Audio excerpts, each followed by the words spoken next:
Júlio César. Gênio militar. Construiu um império. Foi um herói conquistador. Um grande imperador romano. O homem com a face na moeda. Mas uma moeda tem dois lados. Júlio César também foi pervertido sexual e assassino impiedoso. Quando não estava na cama com a esposa de alguém, estava realizando algum genocídio. Na lista de assassinos em massa da história, César está lá em cima com Hitler e Stalin. Então, o que está por trás do mau comportamento? Acho que podemos perguntar, ele era doente ou apenas uma pessoa obsessiva? Pesquisadores irão explorar documentos antigos, incluindo as próprias memórias de César, para descobrir a verdade. Colocarão à prova eventos de sua vida e revelarão novas evidências médicas sobre a doença que causou sua rápida deterioração.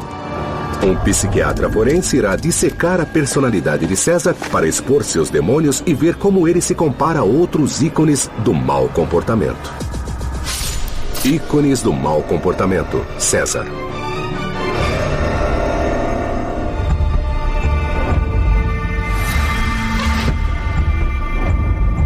Júlio César tinha um império e um ego do mesmo tamanho.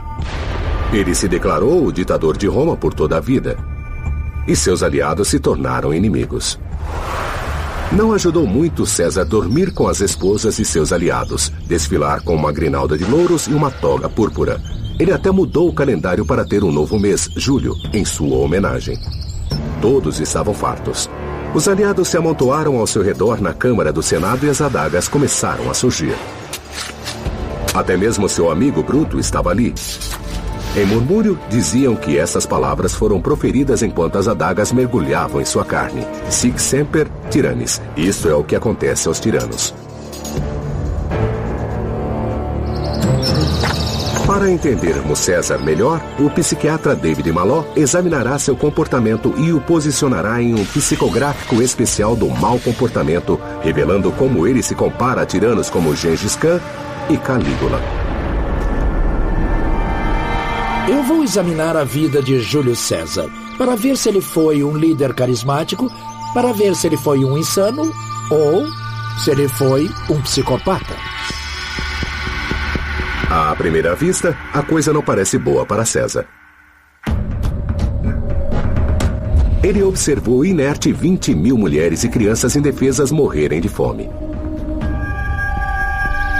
Eles não eram guerreiros, eram mulheres e crianças. Mas César não teve piedade nem compaixão.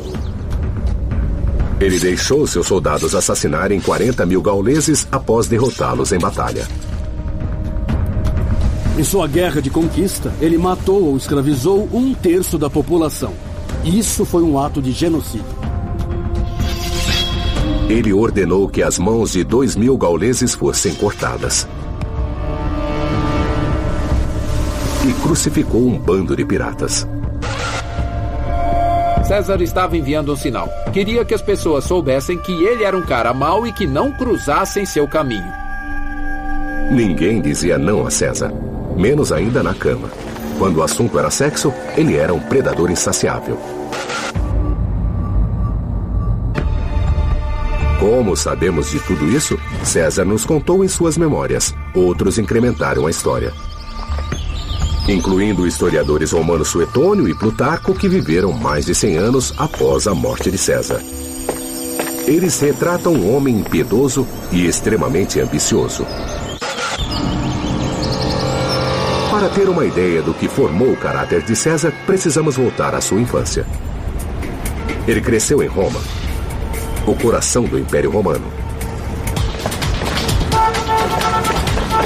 Não na grandeza aristocrática do Monte Palatino, mas aqui em Subura, área miserável e cheia de bordéis em Roma. A família de César era aristocrata, mas por gerações não desfrutavam da riqueza e do poder. Os ricos e poderosos de Roma, assim como os senadores, ficavam no Monte Palatino. Lá era como Park Avenue, aqui era como Bronx. Crescer nesse ambiente foi um infortúnio que teve impacto no jovem César.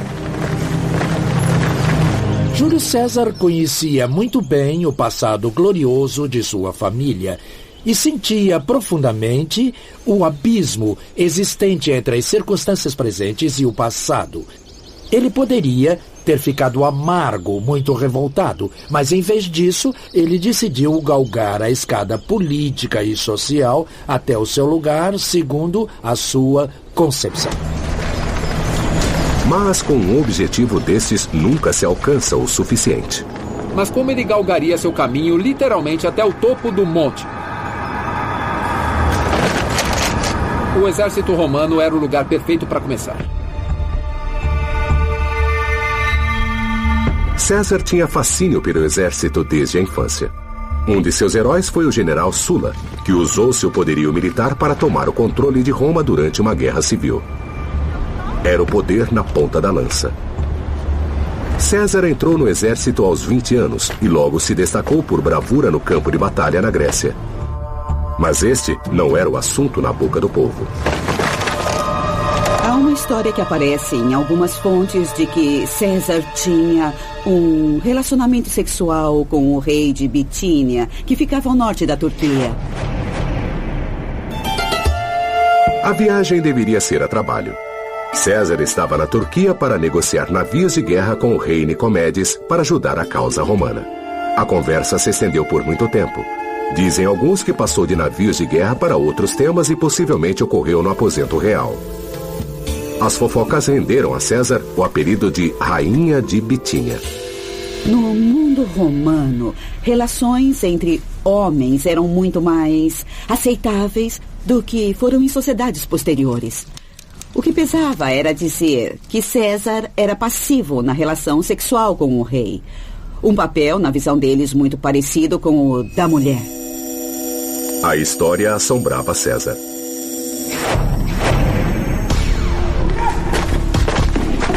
Sua resposta? O macho predominante. Ele provaria sua masculinidade seduzindo todas as mulheres à sua frente. Solteira, casada, não importava. Quanto ao famoso encontro com o rei Nicomedes, não há provas de que tenha acontecido. Mas o astuto César usou as fofocas a seu favor. Ele realmente tinha poder. O rei de Bitínia era um rei. E isso elevou automaticamente a reputação e o prestígio de Júlio César. Ele estava acima de seus colegas senadores, estava com a realeza, pensassem o que quisessem. César e suas vigorosas e frequentes aventuras sexuais com homens e mulheres inspiraram os poetas. Mas nem tudo é romance. O escriba Catulo, que escreveu sobre a vida de César, fez uma abordagem mais clínica, sugerindo em verso que César caiu com uma dose de algo ruim. Estaria Catulo dizendo que César era tão promíscuo que contraiu uma doença venérea? Ou seria apenas licença poética? As 4 doenças venéreas a se considerar eram clamídia, a sífilis, herpes e, claro, a gonorreia. E as evidências deixam claro que a sífilis não existia por lá nos tempos romanos. Ela veio para a Europa da América do Norte com os conquistadores. Então a sífilis está fora. Mas e a herpes e a gonorreia? Elas teriam deixado marcas físicas em César? Alguém as teria mencionado. Elas também podem ser eliminadas. Isso deixa somente uma possibilidade. Clamídia para as mulheres é ruim, mas para os homens não, a menos que você seja um dos desafortunados que desenvolve prostatite, mas certamente não há registro de César com esse problema. Isso não afetou nem um pouco sua habilidade de reger a república ou o império. Foi um perigo para as mulheres com as quais César manteve relações sexuais, mas para ele, sem problemas. Esse jovem promíscuo levou uma vida fascinante. César saiu do exército para a política e a lei. Ele era um orador persuasivo e poderoso. Seus casos no tribunal atraíam grande audiência. Os romanos comentavam a respeito do jovem e brilhante homem. César, ainda na casa dos 20 anos, estava no caminho para a glória.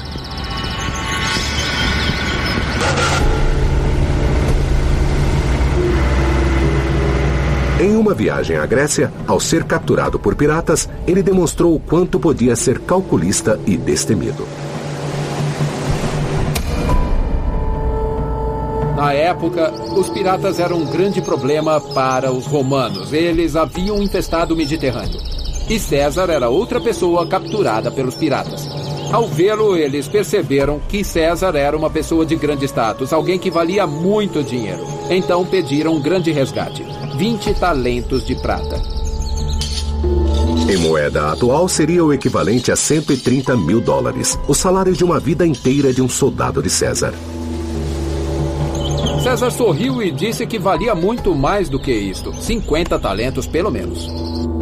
Era um jogo audacioso que aumentava as chances de César continuar vivo e lhe dava um certo controle sobre a situação. César demonstrou frieza diante do grande perigo. Na verdade, criou um plano ousado e inteligente para garantir sua soltura. Foi algo como James Bond rindo na cara do seu arqui-inimigo. César também tomou a ofensiva e se transformou no convidado do inferno. Ele dava ordens aos piratas ao redor, ordenava o silêncio quando queria dormir, receitava suas poesias e os repreendia por não apreciá-las. Os piratas estavam fartos. Queriam o dinheiro. Se não o conseguissem, matariam César. Mas César aumentou as apostas e lançou uma terrível ameaça. Se o soltassem, ele retornaria e mataria todos. De um jeito ou de outro, alguém morreria.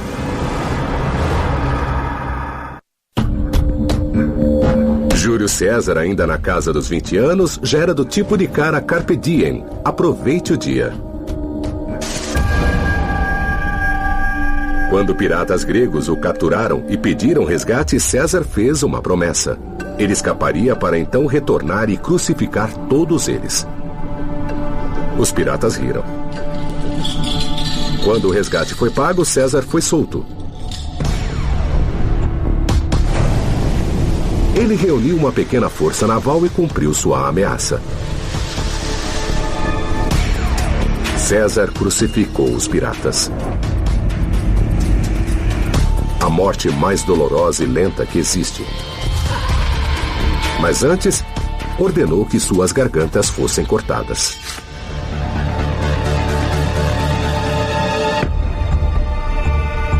Toda Roma falava a respeito, era como uma manchete de televisão. Ele foi simultaneamente decisivo, brutal e controlador. Mas com o toque de humanidade, ele cortou as gargantas de seus prisioneiros para acabar com o sofrimento. Mas isso aconteceu assim? Será que ele inventou tudo? É uma grande questão. Mas o que sabemos sobre o restante da vida de César é que ele esteve sempre no controle. Então tudo isso pode ser verdade. Júlio César, o jovem e impetuoso matador de piratas. As mulheres o adoravam e ele migrou para um tipo diferente de matar. Dizem que César dormiu com quase todas as mulheres dos aristocratas de Roma. Ele mesmo teve 4 esposas. Mas o que César realmente queria? Muitos políticos e homens poderosos dormem com mulheres, gostam da emoção do sexo secreto. No entanto, César ia além. Usava seu comportamento sexual para dominar as mulheres e, por extensão, mostrar seu domínio sobre os maridos. Ele foi esculpido, produzido, era o senhor irresistível. Assim, ao menos, foi como artistas e escultores retrataram César ao longo dos séculos. Não admira as garotas terem se apaixonado por ele. Mas César cuidava de sua aparência. Mantinha a toga perfeitamente ajustada. Penteava o cabelo para esconder a calvície. Mas seria César realmente um ídolo? No que se refere à aparência de Júlio César, temos alguns retratos que podemos examinar. Também temos sua face desenhada nas moedas. Mas para uma pessoa tão famosa quanto Júlio César, não há tantas evidências. Uma notável descoberta feita em um rio francês em 2008 pode ajudar. Uma cabeça de César em mármore, com mais de 2.000 anos de idade. Acredita-se que esta seja uma das poucas já encontradas esculpidas durante sua vida. Mas seria esta sua aparência verdadeira? A artista forense Victoria Lywood acredita que esta é a face de uma pessoa real. As linhas faciais de um homem de 50 anos estão em sua testa, atravessando o nariz, no vinco entre as sobrancelhas, até o topo da cabeça. Ao que me parece, o artista possivelmente fez a escultura durante a vida de César. Usando a tecnologia de mapeamento de face, Lywood tentará reproduzir o verdadeiro rosto de César, começando com o nariz ausente. A vantagem nesta reconstrução é a de que ele tem duas partes com as quais geralmente não trabalho quando lido com esqueletos. Elas são a ponte do nariz e a columela, esta pequena parte sob o nariz que segura a ponta. Agora, são o tecido macio e a ponta que estão faltando aqui. 60% do comprimento vertical será o quanto seu nariz irá se projetar caso tenha um nariz esteticamente correto. Agora temos um formato geral do nariz de César e o quanto ele se projetaria de seu rosto. Agora Lywood adiciona elementos à face para gerar uma imagem realística. Então o rejuvenescimento. E o rosto surge no computador. A face do jovem e ambicioso Júlio César. A face que deslumbrava as mulheres.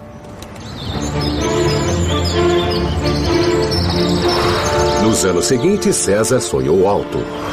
Nada menos do que o cargo máximo. Cônsul. O chefe de governo da Roma republicana. Mas assim como os partidos de hoje, César também acumulou dívidas em sua campanha política. Essas dívidas poderiam acabar com sua carreira para sempre. Então César procurou por aliados e dinheiro.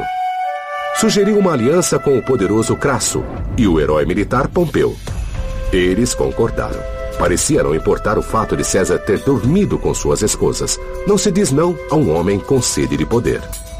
Esqueça os títulos fantasiosos, como cônsul, sumo sacerdote e assim por diante. Seria como se a cidade fosse comandada por 3 grandes chefões da máfia. Assim, tudo se resumia a patronagem e poder. Tratava-se de quem conseguiria os contratos importantes, como nas cidades modernas. Quem limpava o lixo, quem controlava o transporte. Assim era a Roma Antiga. Esses eram os 3 maiores jogadores do Império Romano. E eles decidiriam como iriam dividir os espólios. A parte de César dos espólios incluía a Gália Romana, composta pelo que é hoje o norte da Itália e partes da França. César se tornou governante e isso lhe conferia o poder absoluto. Mas ele era um governador com um problema. Ainda tinha dívidas. César decidiu partir para a guerra. Na era romana, era um bom negócio. Podia-se fazer dinheiro pilhando tesouros e escravos. Seu alvo, partes da Gália não conquistadas. Precisamos revisar completamente nosso conceito sobre guerra. Hoje nós nos preocupamos em quanto a guerra nos custará em forma de impostos. No tempo de César, ele só pensava em quanto lucro poderia obter na conquista, pois Roma era essencialmente um sistema de roubo e violência. Nós sabemos o que houve a seguir graças à descrição vividas oriundas da frente de batalha feitas pelo próprio César. Vim, vi, venci. Ele se vangloriava. Tudo isso instigava a imaginação de seu povo.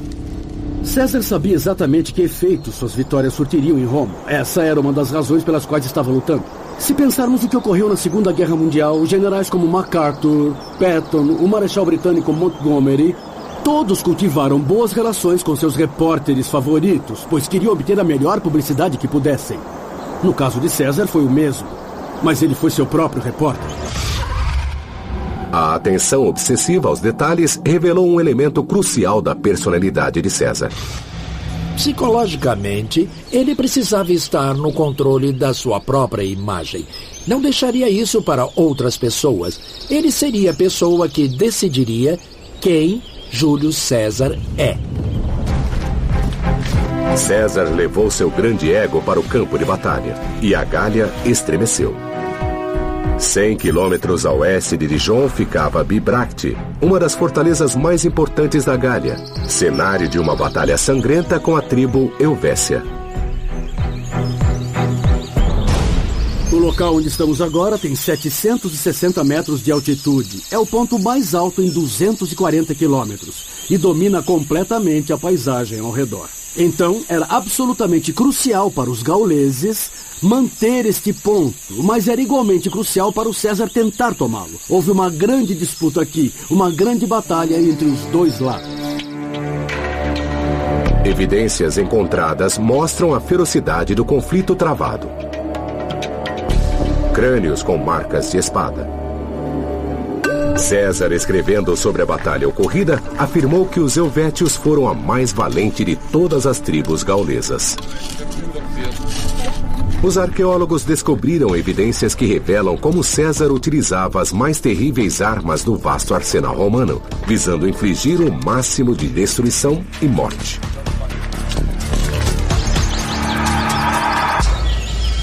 Esta é uma descoberta extraordinária. É uma das armas modernas de Júlio César. Uma bomba incendiária de 2000 anos de idade. Esta é a ponta de uma flecha que seria lançada por uma catapulta romana. Eu nunca havia visto nada assim. A ponta desse lado, a gaiola de fogo fica aqui. Acredita-se que foi projetada para conter uma substância grudenta que estaria em chamas enquanto atravessasse o ar. Projetada para incendiar completamente a tribo gaulesa. Isto é um claro exemplo do tipo de armas modernas que os gauleses tiveram que enfrentar na luta contra Júlio César. César também armou suas legiões com o pilum, uma arma parecida com a lança. As cruéis narrativas de César registraram o terrível efeito desta arma. As lanças atravessaram os escudos, espetando os guerreiros gauleses. Estaria César se gabando ou fornecendo uma descrição acurada do evento?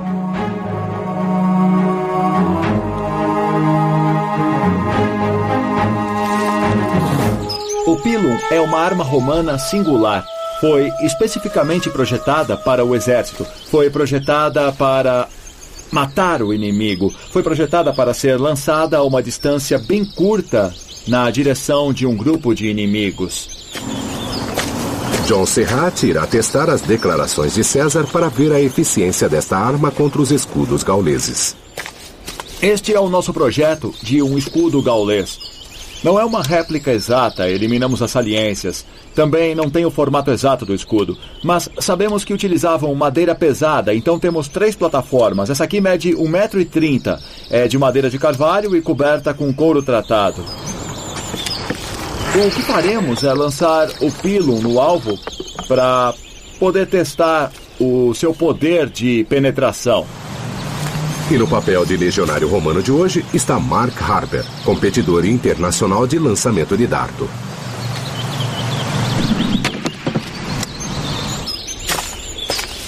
Bom, houve perfuração, entrou bem uns 15 centímetros.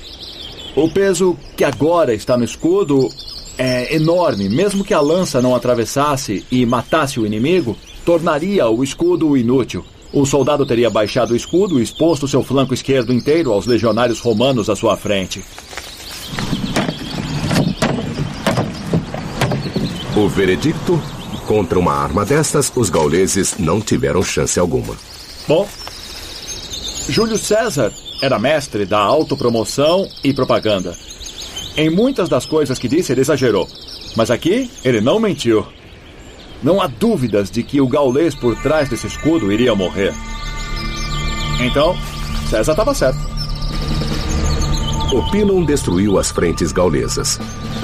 Mas os gauleses tinham centenas de milhares de soldados a mais do que César. Se quisesse vencer, César teria de matar em escala monumental.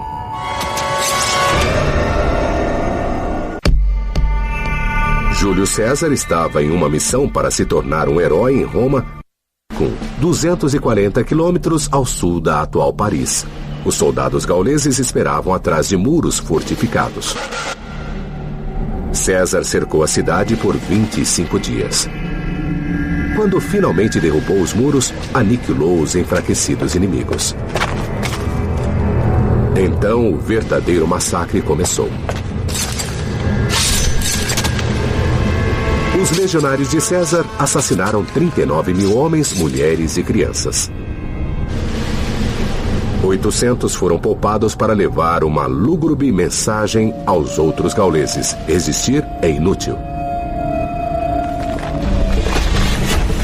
Após cumprir a missão de destruir e pilhar, o momento era de diversão ao estilo romano. César havia dado uma ordem. Após a vitória, os soldados seriam dispensados para fazer o que quisessem. Ele se gabava dizendo que seus homens lutavam bem quando fediam a perfume.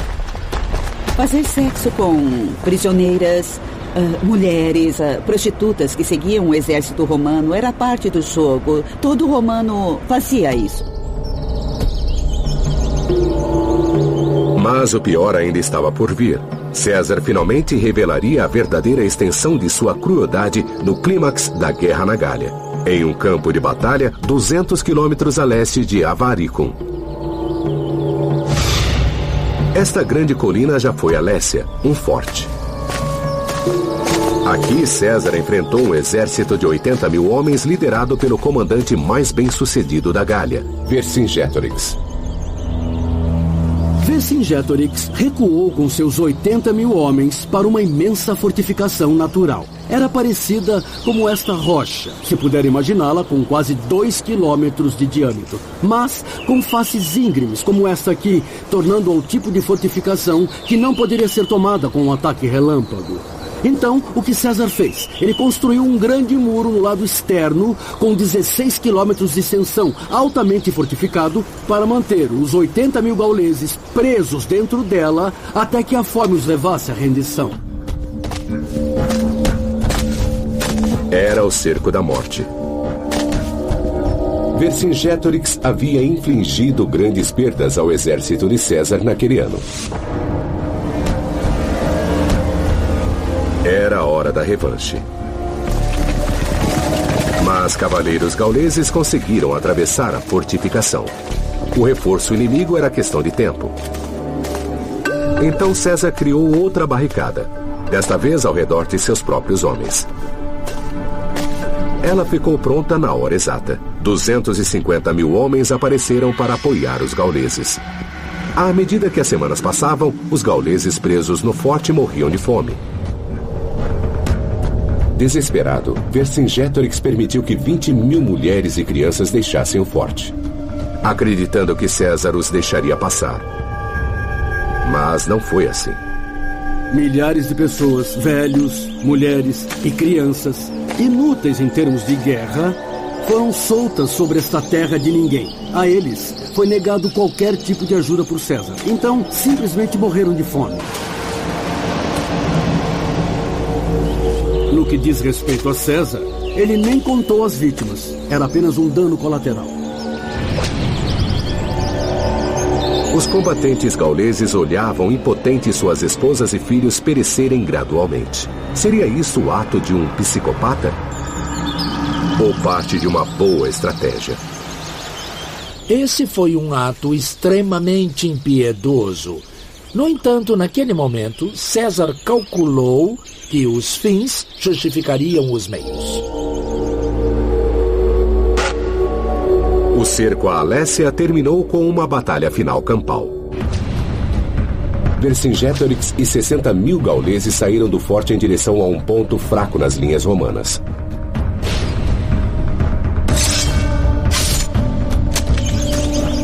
Batalhas campais duravam o dia todo e ceifavam milhares de vidas. Os gauleses estavam física e mentalmente exaustos. Então, César chamou a última reserva.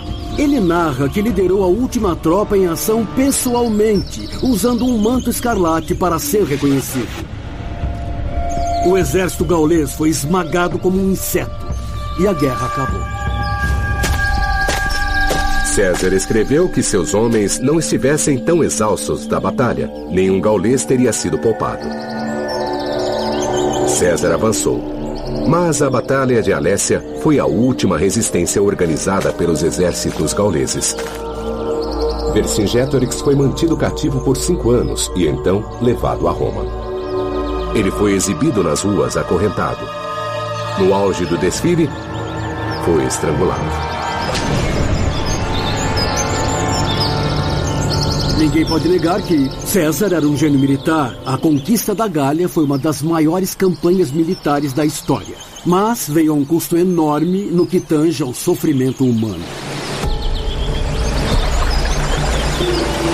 César levou 9 anos para subjugar os gauleses, mas queria ter certeza de que eles sabiam que haviam sido derrotados.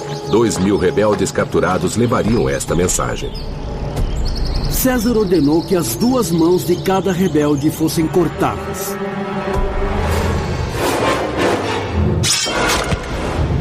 Os homens mutilados foram enviados às suas cidades como uma espécie de aviso. O uso sistemático desse tipo de terror era um meio de intimidar as pessoas a não lutarem contra os romanos. César fez uma fortuna conquistando a Gália. Finalmente livre das dívidas, perseguiu seu verdadeiro objetivo: Roma. Mas suas alianças haviam se rompido. O poderoso Crasso estava morto, e o guerreiro Pompeu, agora no comando, tinha alguns receios sobre César.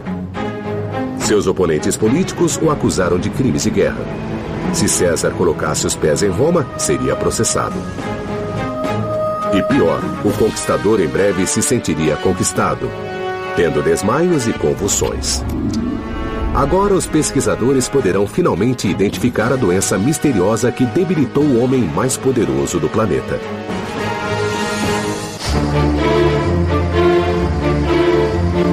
a.C. O rio Rubicão, a fronteira com a Itália, às suas margens estavam César e seu exército. O Rubicão tornou-se um sinônimo para passar o ponto sem retorno e é frequentemente usado em operações militares. Os norte-americanos falavam em cruzar o Rubicão quando foram pela primeira vez ao Iraque. César estava prestes a tomar a decisão mais importante de sua vida política. Como governante da Gália, ele não poderia ser processado por ignorar as leis do Senado. Ao cruzar o rio Rubicão, César entraria no território romano. Ele perderia a imunidade e seus inimigos poderiam atacá-lo. Sua única proteção seria levar o exército consigo. Mas isso seria uma declaração de guerra. César sabia que se atravessasse o rio, quebraria uma das leis fundamentais do Estado romano. Estaria lançando um golpe militar. Foi a decisão mais importante de sua vida. E podemos ter um verdadeiro insight de sua mente ao saber que naquele momento, o que ele disse ao tomar a decisão em latim foi: "A sorte está lançada". Será que César realmente tinha a cabeça de um jogador? César com certeza não achava que o jogo seria de igual para igual. Ele sabia que as chances estavam ao seu favor, embora houvesse um grande risco. Psicologicamente, cruzar o Rubicão significava jogar fora o livro de regras. Era um jogo completamente novo e ele estava no comando.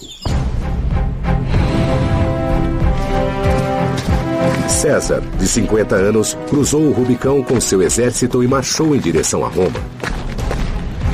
Seu antigo aliado Pompeu era tudo o que havia entre César e o poder absoluto. Lembre-se que a expectativa de vida na era romana era muito menor que a de hoje. Um homem na casa dos 50 anos era considerado muito velho. César provavelmente sentiu que seu tempo era escasso e nesse momento parece ter tomado a decisão de que forçaria o ritmo dos eventos. César perseguiu Pompeu e seu exército pelo sul da Europa e, após 4 anos de sangrentas guerras civis, o derrotou. Agora César era o líder absoluto do Império Romano. Uma lenda viva. Mas Pompeu não foi sua única vitória nessa campanha. Suas conquistas sexuais incluem a rainha do Egito, a fabulosa Cleópatra. Ela tinha apenas 22 anos, ele 50. Um homem velho para os padrões da época. E quando César conheceu a esposa de outro homem importante, o rei da Mauritânia, país situado no noroeste da África, também a levou para a cama. César estava envelhecendo. Suetônio e Plutarco relataram que ele não era mais o homem que costumava ser. Júlio César foi ficando doente. Apagões, desmaios, convulsões. Qual era a causa de tudo isso? Seria a malária ou seria outra coisa? Estava claro que César precisava ver um médico. O neurocirurgião Richard McClarkin acredita que suas convulsões eram causadas por um parasita que ele ingeriu durante a campanha no Egito. Mais ou menos um ano antes de César ter a primeira convulsão, ele passou um bom tempo no norte da África, especificamente no Egito.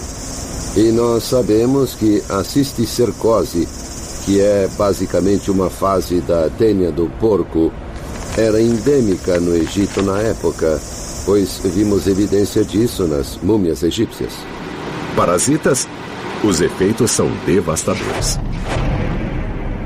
Eu compararia isso a um péssimo filme de terror. Uma pessoa tem um parasita gigante dentro da barriga.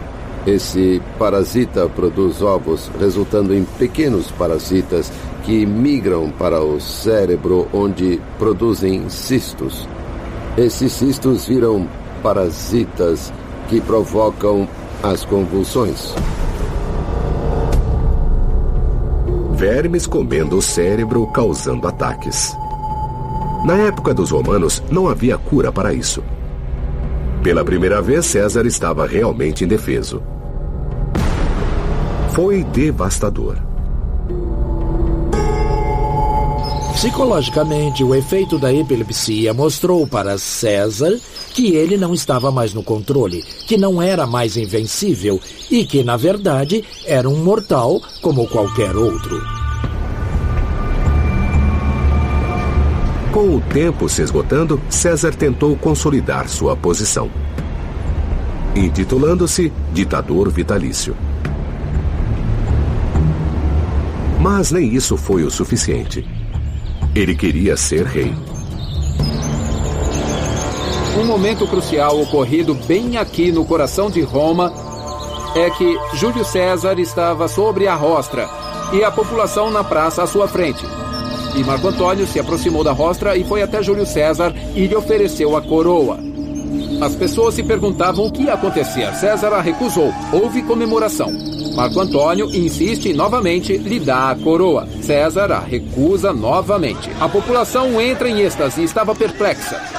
Parecia uma cena de dublês que havia dado errado, pois não havia forma de Marco Antônio estar agindo segundo sua vontade. César deveria estar permitindo que ele fizesse isso. César estava testando as águas e as pessoas responderam. Amavam César, mas não queriam um rei. César não queria ser rei, mas agiu como um. Tomou uma decisão que pagaria com vida.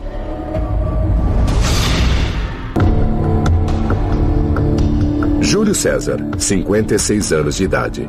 Ele se declarou ditador vitalício, mas se comportava mais como rei. Os decretos voavam rápida e furiosamente. César ordenou que sua estátua fosse colocada junto à dos antigos reis de Roma, que um novo calendário fosse criado e que incluísse um mês com o seu nome, Júlio.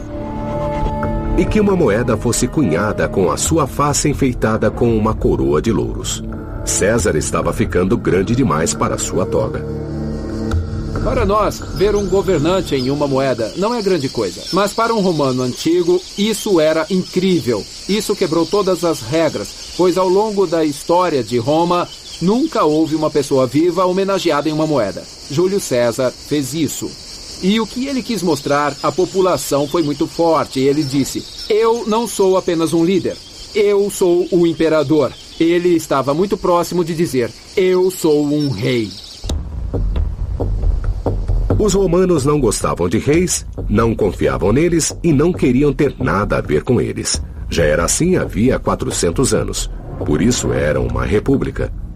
Mas César não tomou conhecimento disso. Estava fora de controle. César estava apertando as rédeas sobre Roma. Ele promoveu várias séries de reformas até 44 a.C. Agora havia um grupo crescente de senadores descontentes. Como líder figurava o senador Cássio, um rival de longa data de César. E também Marco Júnior Bruto, alguém que César considerava um amigo. As aventuras sexuais que levaram César ao topo voltariam para assombrá-lo. Já foi ruim ele ter dormido com a esposa de Cássio, mas pior, ele fez o mesmo com a mãe de Bruto. César achava que a lei universal "não durma com a mãe do seu amigo" não se aplicava a ele. Qualquer coisa boa que existisse entre César e os senadores acabara há muito tempo. Eles decidiram que havia somente uma solução: o assassinato. 15 de março, 44 a.C., idos de março. César nem percebeu o perigo. 23 golpes de adaga o matam. O último rosto que ele viu pode muito bem ter sido o do outrora amigo e aliado Bruto, enquanto proferia as palavras: "Isto é o que acontece aos tiranos."